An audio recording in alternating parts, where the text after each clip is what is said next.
ગતરોજ રાજકોટના TRP gaming ઝોનમાં આગ લાગવાની ગોઝારી ઘટના બની હતી, જેમાં નાના બાળકો સહિત 28 જેટલા લોકો જીવતા હોમાઈ ગયા હતા.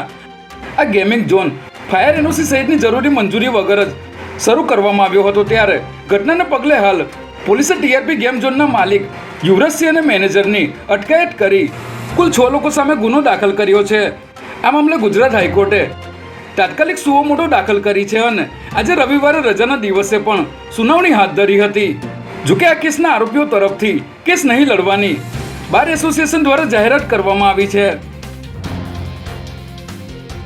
ડીઆરઆઈએ અમદાવાદ એરપોર્ટ નજીકની એક હોટલમાંથી સોનાની દાણચોરી કરતી સિન્ડિકેટનો પર્દાફાશ કર્યો છે, જેમાં બાતમીના આધારે ડીઆરઆઈના અધિકારીઓએ એરપોર્ટ નજીકની એક હોટલમાં સર્ચ ઓપરેશન હાથ ધરીને આ સિન્ડિકેટના સભ્યોને ઝડપી લઈ સોનાની પેસ્ટ કબજે કરી હતી. ત્યારે એક આરોપી અગાઉ જ સોનું લઈને મુંબઈ નીકળી ગયો હોવાથી ડીઆરઆઈના અધિકારીઓએ બોરીવલી સ્ટેશન પર આ વ્યક્તિને ઝડપી લઈ 7.75 કરોડની કિંમતનું 10.32 કિલો સોનું કબજે કર્યું હતું.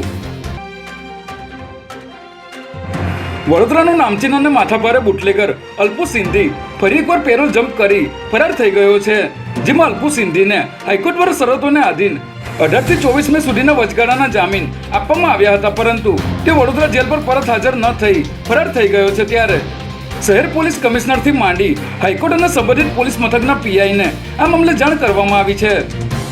અલ્પુ સિંધી વિરુદ્ધ દારૂ હત્યાનો પ્રયાસ, ફાયરિંગ અને હુમલો સહિતના અનેક ગુનાઓ નોંધાયેલા છે. ત્યારે પોલીસે તેને ઝડપી લેવા ચક્રો ગતિમાન કર્યા છે.